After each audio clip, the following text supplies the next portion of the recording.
शिवसेना पळवणाऱ्या वालीचा राजकीय वध केल्याशिवाय राहणार नाही. उद्धव ठाकरेंचा मुख्यमंत्री शिंदेंवर हल्लाबोल. राजन साळवी, संजय राऊत अचानक भ्रष्टाचारी वाटायला लागले. तुमच्याही भ्रष्टाचाराच्या चौकशा लावणार, तुरुंगात टाकणार, उद्धव ठाकरेंचा इशारा. मोदींची तुलना शिवरायांसोबत होऊच शकत नाही. गोविंदगिरी महाराजांच्या वक्तव्यानंतर उद्धव ठाकरेंचा पलटवार. तर काहींकडून अनेकदा इतिहास बदलण्याचा प्रयत्न, पतोलेंची टीका. भाजपत विष्णूचा 13वा अवतार, तुम्ही त्याची पूजा करा, आम्ही रामाची पूजा करणार. राऊतांची नाव न घेता मोदींवर टीका. तर हनुमानानं रावणाचा अहंकार मोडला, तसा यांचाही अहंकार मोडा, राऊतांचं कार्यकर्त्यांना आवाहन. राहुल नार्वेकरांनी आतापर्यंत 10 पक्ष बदलले. राहुल नार्वेकर निवडणूक आयोगाचे डोमकावळे. त्यांनी नाशकात येऊन शिवसेना बघायला हवी होती, संजय राऊतांचा हल्लाबोल.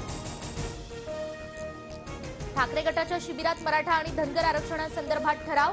सरकारी यंत्रणांकडूनच नोकर भरती आणि मुंबईचं आर्थिक महत्त्व कमी करण्याच्याही ठरावातून निषेध. कथित बॉडीबॅग घोटाळा प्रकरणात किशोरी पेडणेकरांवर 14 फेब्रुवारीपर्यंत सक्तीची कारवाई नको, हायकोर्टाच्या ईडीला सूचना. तर रवींद्र वायकरांनी ईडीकडे वेळ वाढवून मागितल्याचीही माहिती.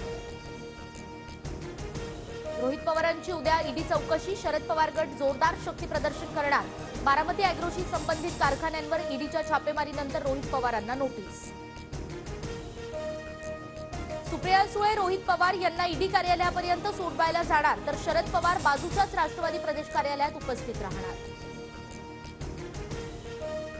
घाबरू नका, आजही बाप माणूस माझ्या पाठीशी.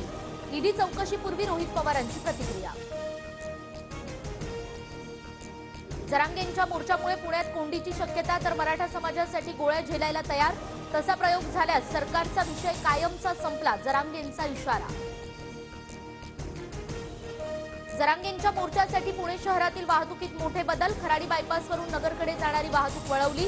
तर पुणे नगर महामार्गावर 2 दिवस अवजड वाहतूक बंद. राज्य मागासवर्ग आयोगाकडून आजपासून मराठा समाजाचं राज्यभर सर्वेक्षण. सर्वेक्षणासाठी 1.25 लाख शासकीय अधिकारी. 8 दिवसात सर्वेक्षण पूर्ण करण्याचं नियोजन. मुंबईत मराठ्यांना डिवचलं तर राज्यभरातील सर्व मराठे रस्त्यावर उतरणार. परिस्थिती हाताबाहेर जाऊ देऊ नको, मनोज जरांगेंचा राज्य सरकारला इशारा. मराठा आरक्षणासंदर्भातील क्युरेटिव्ह याचिकेवर सरन्यायाधीशांसमोर उद्या सुनावणी. मराठा समाजाच्या वतीनं खुली सुनावणी घेण्याची मागणी. सुरत डायमंड बोर्सकडे हिरे व्यापाऱ्यांची पाठ. हिरे व्यापारी कर्मचाऱ्यांचा डायमंड बोर्समध्ये काम करण्यास नकार. किरण जेम्स, वल्लभभाई लखानींसह हिरे व्यापारी मुंबईत परतणार. छत्रपती शिवाजी महाराजांची वाघनखं मे महिन्यात महाराष्ट्रात येणार.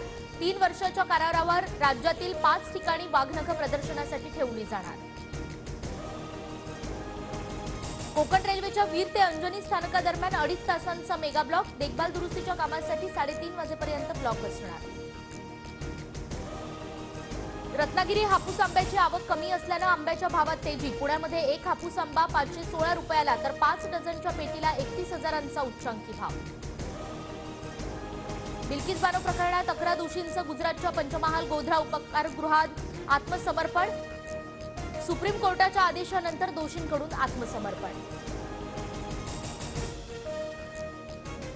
मिझोरममधील लेंगपुई विमानतळावर म्यानमारच्या लष्करी विमानाचा अपघात. पायलटनं ओव्हरशॉट केल्यानं अपघात.